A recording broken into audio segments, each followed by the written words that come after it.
Hola a todos, mi nombre es Daniela María Oriente Ortega y en el día de hoy junto con mis compañeras Juana Bayona y Gabriela Sanabria vamos a realizar una presentación acerca de nuestro proyecto final de la asignatura de estadística titulado Cálculo de espesores de forma automatizada con poligonales mediante Python.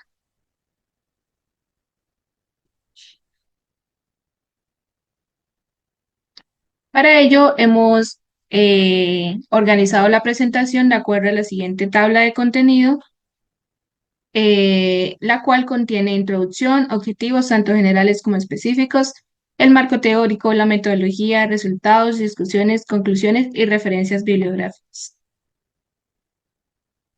Ok, iniciando con los objetivos, tenemos que pues nuestro objetivo general al realizar este proyecto fue desarrollar una herramienta automatizada utilizando Python para el cálculo de espesores mediante la aplicación del método de la poligonal.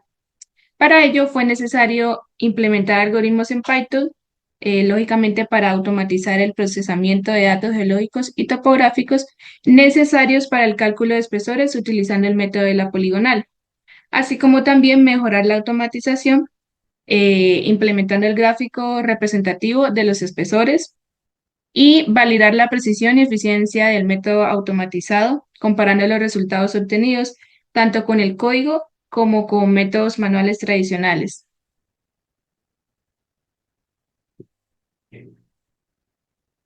Ok, en la introducción es clave resaltar que pues, el cálculo de espesores de unidades geológicas es crucial en geología, cartografía e ingeniería. Tradicionalmente, este proceso es manual, tanto la recolección de datos como el procesamiento. Por lo tanto, este es lento y propenso a errores, lo cual pues, puede afectar la eficiencia y precisión de los resultados. Por ello, con el propósito de optimizar esta tarea, se realizó un código en Python, el cual a partir de los datos tomados en campo, calcula los espesores de manera automática y genera una gráfica representativa de estos, para así minimizar errores, facilitar el trabajo y análisis eficientes de una zona de estudio. Acá es importante mencionar que anteriormente ya había un código destinado a esta tarea.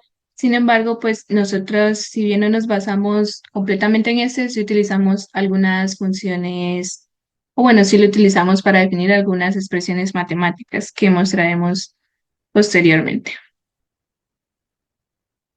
Ok, en cuanto al marco teórico, partimos de la idea de que pues indudablemente es necesario la toma de datos en campos como la longitud del tramo, la inclinación de la carretera, el azimut de la carretera, el posamiento de las capas y el azimut de las capas. Este cálculo manual de la poligonal en el cual nos basamos para hacer el código se basa en tres pasos. El primero es la corrección topográfica.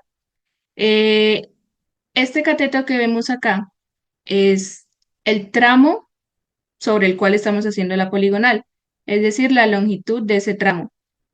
Este ángulo teta representa la inclinación de la vía, que pues es la que nos está generando el error topográfico, y lo que buscamos es calcular la hipotenusa, que pues sería la corrección topográfica. Entonces utilizamos la función coseno, de tal manera que la corrección topográfica es igual a la longitud del tramo en ese segmento de la poligonal por el coseno de la inclinación de la vía. Como segundo paso tenemos la corrección azimutal. En esta, una vez corregida la topografía, que sería este cateto de acá, utilizamos este ángulo beta, que es el valor absoluto de la resta del azimut de la carretera menos el azimut de las capas, el azimut de usamiento de las capas, y lo que buscamos es hallar esta hipotenusa, que es la corrección azimutal.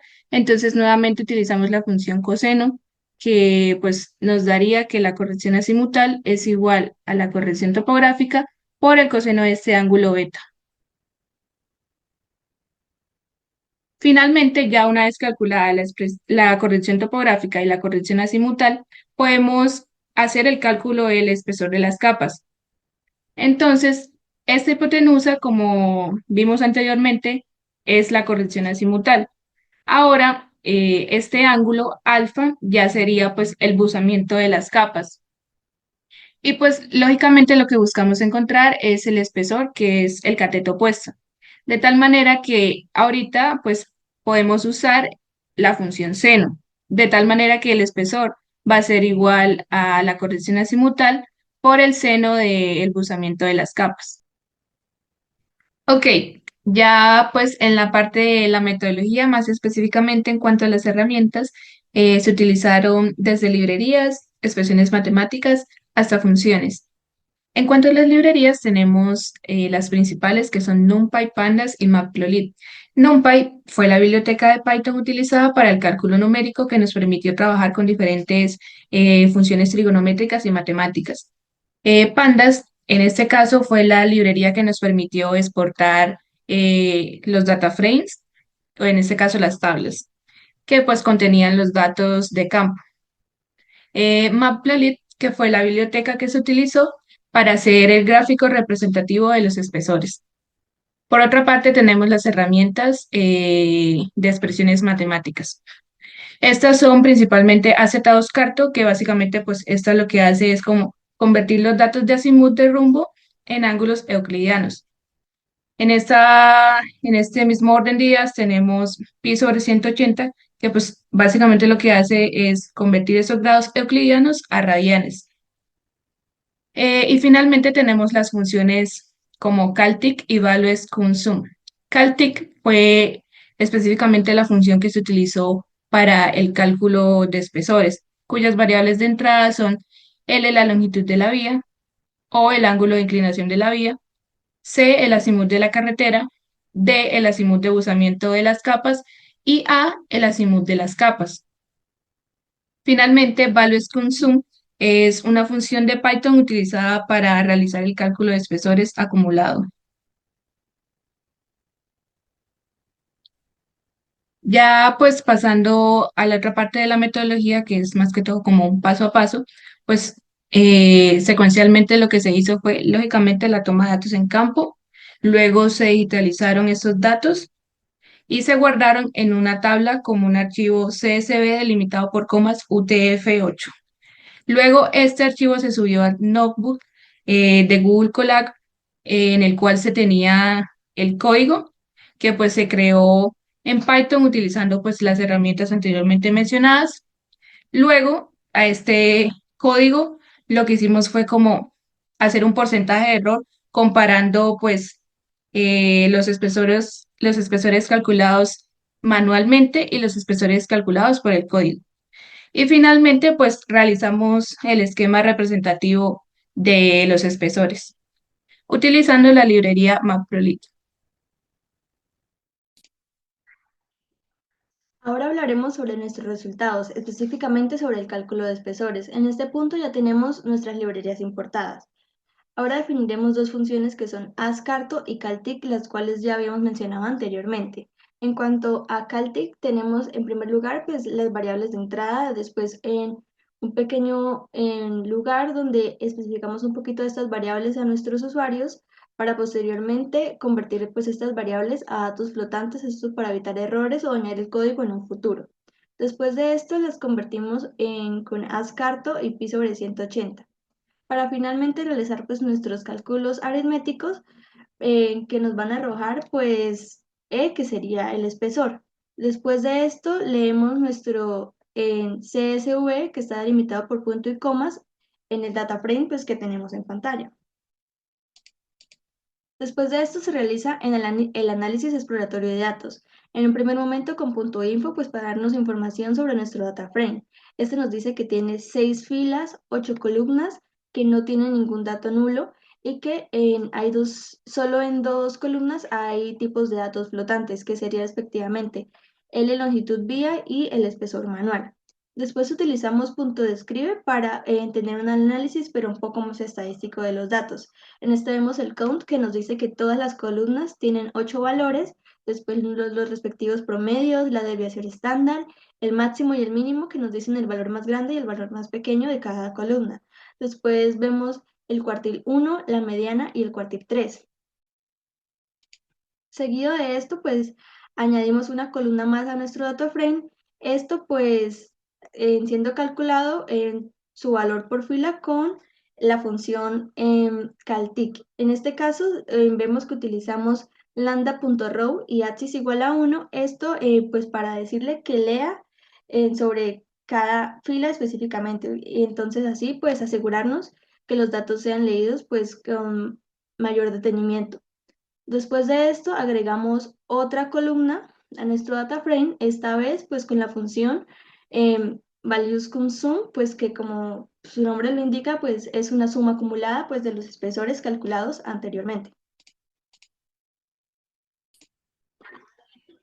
Después de esto hacemos pues nuestro cálculo del porcentaje de error, pues para esto definimos la función porcentaje de error ingresándoles pues nuestras variables que serían el espesor manual y el espesor. Nuevamente damos pues una explicación breve pues de nuestro código, procedemos pues a los cálculos para pedirle que nos retorne el porcentaje de error. Este porcentaje de error se agrega como una nueva columna en nuestro data frame para así obtener pues nuestro data frame final pues con los datos leídos del CSV, el espesor acumulado y el porcentaje de error.